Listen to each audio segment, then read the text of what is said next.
Noong 2013, ang security camera ng bangko sa Ukraine ay nakunan ang di kapani-paniwalang pangyayari.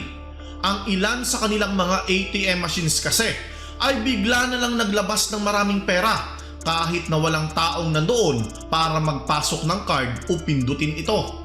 Ang masaklap pa, ang mga taong napapadaan dito ay hindi nagdalawang isip na makiagaw sa mga tumpok ng perang patuloy na niluluwa ng mga ATM machines. Nagkagulo din ang mga empleyado ng bangko para alamin kung ano ang nangyayari. Hindi nila alam na ang pagluwa ng pera ng kanilang ATM machines ay kapiranggot lamang sa tunay nilang problema. Biktima na pala sila ng isa sa magiging pinakamalaking cyber attack sa kasaysayan ng mundo. Ang mga hackers na ito ay tinatrabaho na pala sila ng palihim sa loob ng ilang taon at nagawa nilang manakaw ang humigit kumulang $850 million online. Pagkaraang malaman ng Ukrainian Bank ang kakaibang nangyari sa kanilang ATM machines, ay agaran silang sumangguni at humingi ng tulong sa Russian cybersecurity firm na Kaspersky Labs para malutas ang magastos at nakakahiyang pangyayaring ito. Nang magsimulang magtrabaho ang mga technicians ng Kaspersky, ay agad nilang nadiskubre na ang mga ATM machines ay hindi lamang nagloloko kundi na-hack na pala at na-reprogram para maglabas ng maraming halaga ng pera nang walang pinipiling oras. Doon nila napagtanto na kinakaharap nila ang isang mas malaking problema. Nahulog sila sa isa sa pinakasopistikado at malaking cybercrime sa kasaysayan at ang mga ATM machines ay dulo pa lang ng kuko ng tunay na problema. Ang mga technicians ay nagawang matukoy na isang grupo ng mga labis na magagaling at professional na mga hackers ang nasa likod ng kagilas-gilas na pag-ataking ito.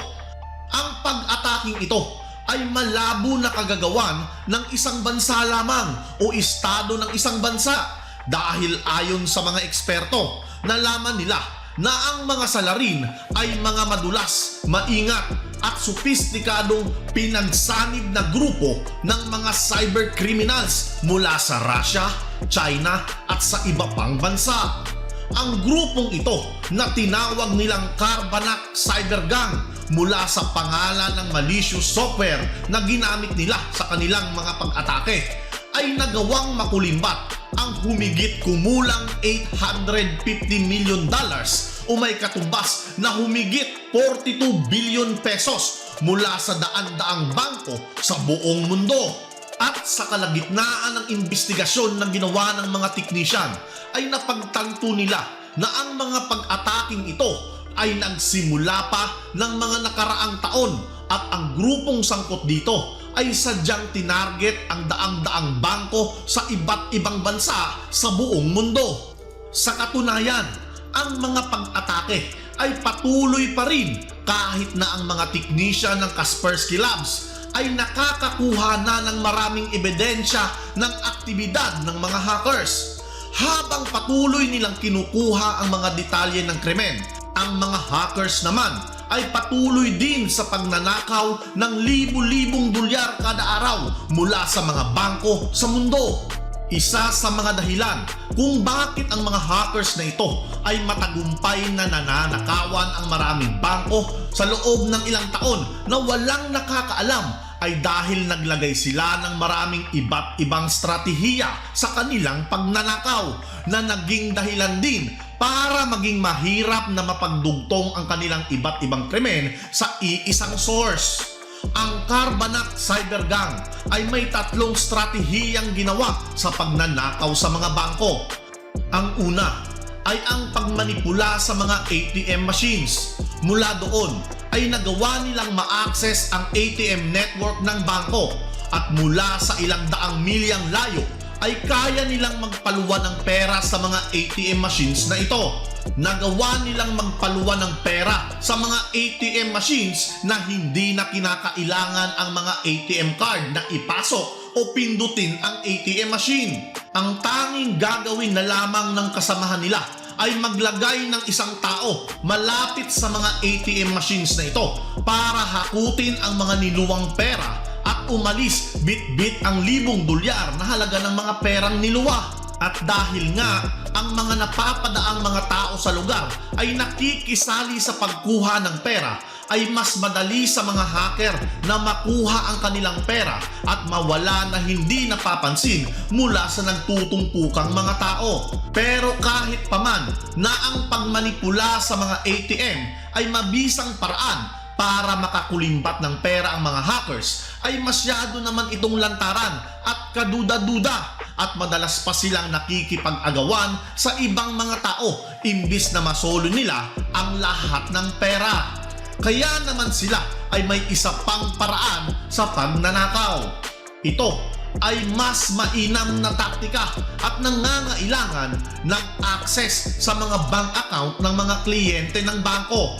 Sa oras na ma-access na ng hacker ang network ng bangko, ay sasadyain nilang dadagdagan at gagawing mas malaki ang perang balanse sa account ng mga kliyente ng bangko at agad ding itatransfer ang mga sobra o dinagdag nilang balanse papunta sa kanilang sariling mga account.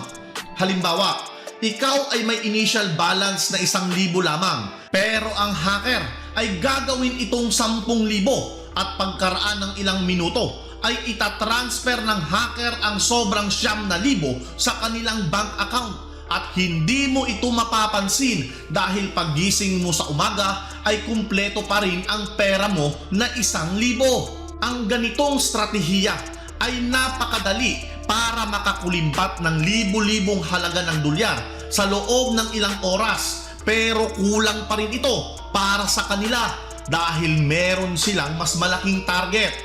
At ito ang pinakamalaking halaga ng perang nakulimbat nila gamit lamang ang internet. Nang magkaroon sila ng access sa network ng bangko, ay may mas kaya pa silang gawin maliban sa palitan ang mga balanse ng account holder. Dahil nga napasok na nila ang internal network nito, ay may kakayanan silang mag-transfer ng malaking halaga ng pera mula mismo sa internal cash transfer system ng bangko papunta sa kanilang mga bank account. At dahil nga mismong bank account ng bangko ang panggagalingan ng pera at hindi mga bank clients, ay hindi na nila kailangang problemahin ang transfer limit at wala na ring transfer alert sa mga personal account holder. At doon ay nagawa nilang mag-transfer ng milyong halaga ng dolyar sa isang transfer lang. At sa oras na mapansin ito ng bangko, ay wala na ang mga hacker at malayang ginagastos na ang kanilang nakulimbat na pera. Tiba-tiba ang mga hackers sa stratehiyang iyon. Ang mga nakulimbat sa iba't ibang bangko ay mula $2.5 million hanggang $10 million o higit pa, depende sa laki ng bangko.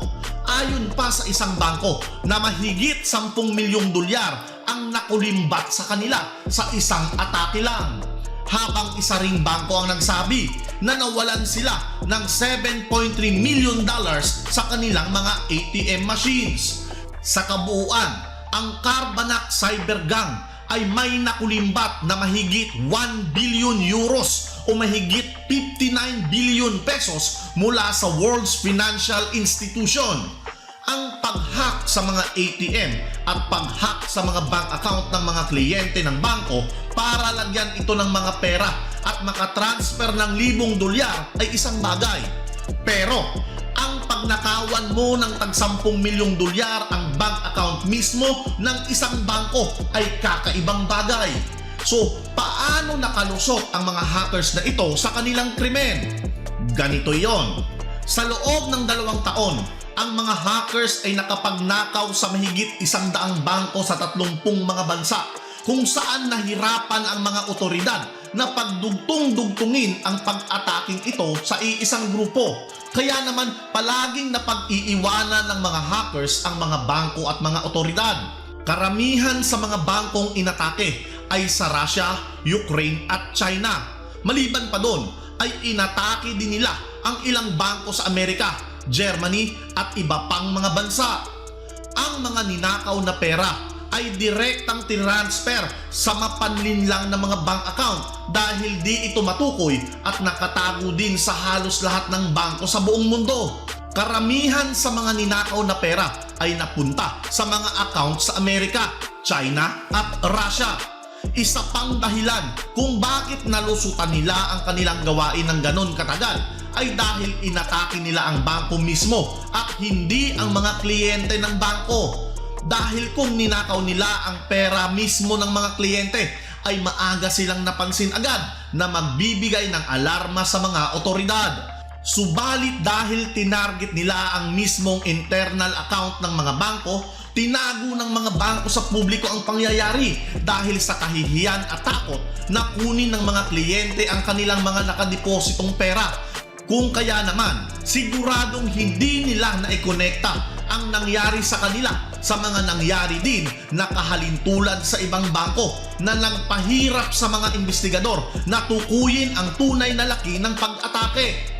Kung ang pag-atake ng mga hackers sa iba't ibang bangko sa iba't ibang bansa ay malaking tulong sa kanila para hindi agad sila mapansin at matrace, ang kanila pa ring pinakamalakas na sandata ay ang kanilang pagiging matyaga. Ayon kay Chris Doggett, North American Managing Director ng Kaspersky Labs, ang mga tipikal na cyberkriminal ay basta-basta na lang pumapasok sa isang system ng kanilang inaatake at kukunin ang kung ano ang kaya at pwede nilang makuha sa maikling oras at tatakbo na para hindi sila mahuli.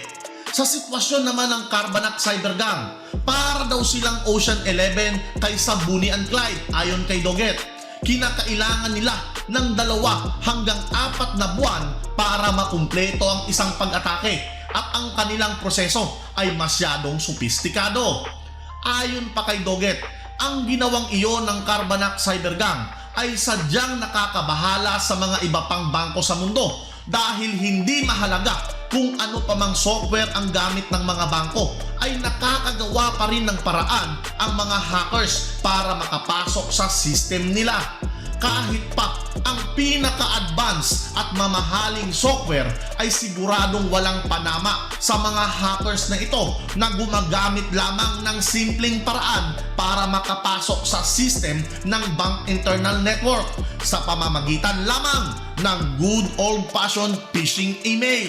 Ang phishing ay isa sa pinakalumang anyo ng cyber attack mula pa noong 1990s at hanggang ngayon ay isa pa rin sa pinakamalawak na banta sa cybersecurity. Ang Amerika nga ay natatalo ng $57 million kada taon dahil sa phishing scams. Ang phishing ay isang uri ng cyber attack na gumagamit ng email o link bilang pangunahing sandata para linlangin ang makakatanggap nito na pindutin ang link o attachment na merong virus o malware. Ang paraan naman ng Carbanak Cybergang ay isang mas sopistikadong bersyon ng phishing na kilala sa tawag na spear phishing. Ang spear phishing ay paggamit ng mukhang totoong email o pag-post sa mga social media ng mukhang totoong link mula sa inaakalang totoong kakilala. At ganito ang ginawa ng Carbanak Cybergang. Nagpadala sila ng mukhang totoong email mula sa inaakalang totoong katrabaho ng isa sa mga empleyado ng bangko at sa oras na pinindot nila ang link ay agad na napakawalan ang Carbanak software sa bank network at hirap na itong makita at makontain. Ang Carbanak software ay may kakayahan na magtrabaho mag-isa at mapasok ang iba pang computer hanggang sa nakapasok sa internal network ng bangko at makita ang tunay nitong target. At ito ay ang computer ng empleyadong responsable sa bank internal accounting and cash transfer system. At doon nga ay masusuklian ang sobrang katyagaan ng mga hacker na ito. Sa oras na magkaroon na sila ng access sa kanilang target computer, ang mga hacker ay gugugulin pa ng ilang linggo o buwan ang pag-espiya sa empleyado ng bangko para makakuha ng intel tungkol sa operation at routine ng bangko bago nila pagnakawan ito. Ang Carbanak malware ay may kakayanan na bigyan ng access ang mga hacker sa bank security system kagaya ng CCTV, computer webcams at ma-record ang mga keystroke ng kanilang keyboard para sa mga password. Ang mga impormasyon na kanilang makukuha ay malaking bagay para mabantayan ang mga empleyado ng bangko kung paano sila mag-perform ng mga internal transaction para magaya nila ito at maiwasan ang agarang paghihinala. Pagkaraan ng ilang buwan na pag-espiya at pag-review sa napakaraming larawan at video ng operasyon ng bangko ay maaari na nilang gawin ang kanilang sariling transaksyon. Oo, at mapapansin ng bangko ang nawawalang pera mula sa kanilang mga short order. Pero dahil sa nagaya nila ang internal procedure ng bangko ay magmumukhang ang kanilang pagnanakaw ay isang malaking accounting error o isang inside job. At sa oras na malaman ng bangko na sila ay inatake ng mga hacker, wala na ang mga ito at lumipat na sa kanilang susunod na target.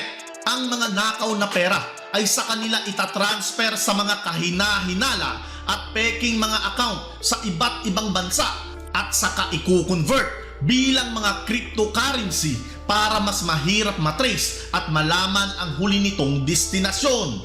Noong 2017, ang kanilang stratehiya ay nag-iba at sinimulan din nilang targetin ang ibang industriya kagaya ng ospital, restaurants at retail organization. Ang pagpalit nila ng stratehiyang ito ay nagbanta ng katapusan ng Carbanak Cybergam. At noong March 2018, ang Europol nga ay nag-anunsyo na nahuli nila ang hinihinalang leader at utak ng Carbanak Cybergam na kinilala lamang sa pangalang Denis K., isang Ukrainian national na naaresto sa Spain. Ang kaso ay nakapending pa rin hanggang ngayon at pinagmamalaki ng Europol na ang pagka-aresto ni Denis K. ay dahil sa kanilang pakikipag-ugnayan at pakikipagtulungan sa international law enforcement agencies. Subalit kahit nakakulong na ang sinasabing utak ng Carbanak Cybergam, ang mga pag-atake at pagnanakaw ng grupo ay hindi naman bumabagal at humihinto. Patuloy pa rin nilang inaatake ang mga financial institution at mga negosyo at pagnakawan ng humigit kumulang 10 milyong dolyar taon-taon mula sa mga bangko at kumpanya sa buong mundo.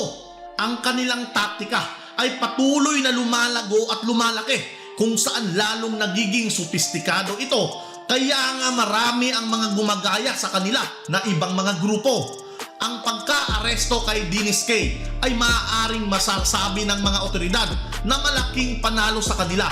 Subalit ang giyera laban sa mga cybergangs ay hindi pa rin natatapos. Kung kaya naman, labis ko kayong pinaalalahanan na mag-ingat sa mga link na pinipindot ninyo mula sa mga email o social media kahit pa ito ay galing sa inyong mga kaibigan o mahal sa buhay, dahil hindi ninyo alam na hindi sila mismo ang nagpadala nito sa inyo at nabiktima lang din sila ng tinatawag na phishing scam.